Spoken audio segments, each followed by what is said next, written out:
me vjell njeriu teksa agjeron. E shihni feja do më thonë, çdo sen e ka sqaru.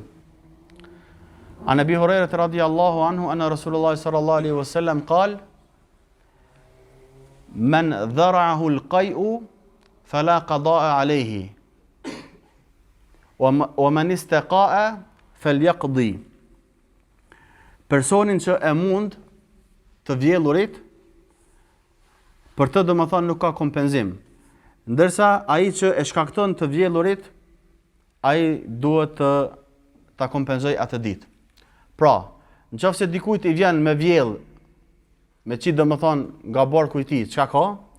Nëse i vjen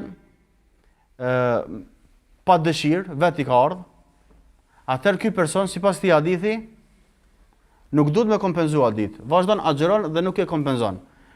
Mirë po, nëse dikush qëllimisht e stimulon, i fut gishtrinet e tij apo në një mënyrë tjetër, vjell qëllimisht, atëherë ky person e ka prish agjerimin dhe duhet ta kompenzojë këtë ditë. Edhe kjo mesela është mesele diskutabile në mesin e dietarëve. Se i përket asaj që ka vjell pa qëllim, këtu s'ka diskutim që nuk e prish. Mirë po, nëse vjell me qëllim, kjo është mesela diskutabile. Shumica e dietarëve thonë se nëse vjell qëllimisht, qoftë pak apo shumë, tash disa gjëra do të mi përmend, ndoshta dikush gërditet, mirë po kjo është feja e Allahut, do të kemi kujdes. Nëse vjell ushqim, nëse vjell gëlbaz, nëse vjell gjak, i ka fut gishtrinet e tij, pra ky, sipas shumicës e dietarëve, e prish agjerimin. Ndërsa, mendimi tjetër, i cili është mendimi më i saktë, është se me qëllim apo pa qëllim, agjerimi nuk prishet. Agjerimi nuk prishet. Nga se faktikisht ti nuk je duke futur kur gja në barkun tënd, po je duke qit jashtë. E pse me tu prish agjerimi? Kjo në aspektin logjik. E këtë aspekt logjik e ka thënë vetë Abu Huraira. Ka thënë Abu Huraira, idha qa'a fala yuftir.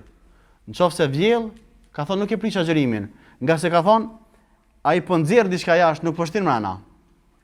Pra këtë mendim e ka Abu Huraira prej sahabëve, Ibn Abasi, Ikrime prej tabinëve, e ka Imam Mahmedi në një transmetim të tij dhe e ka po ashtu Imam Buhariu dhe prej bashkohorëve Sheikh Tarifi. Çka mi bë hadithit? Hadithi është i dopt. Hadithi është i dopt, po dhe domethënë kjo fjala sahabiut e fuqizon mendimin se nëse njeriu domethënë vjell edhe qëllimisht, atëherë nuk e prish agjerimin. Un kam dëgjuar që disa praktikojnë, nëse kanë kokë dhimbje, vjell edhe domethënë i kalon ajo. Elhamdulillah që feja e Allahut është e lehtë. Pra nëse dikush ka nevojë për me vjell, atëherë praktikon këtë gjë dhe elhamdulillah domethënë nuk i prishet agjerimi.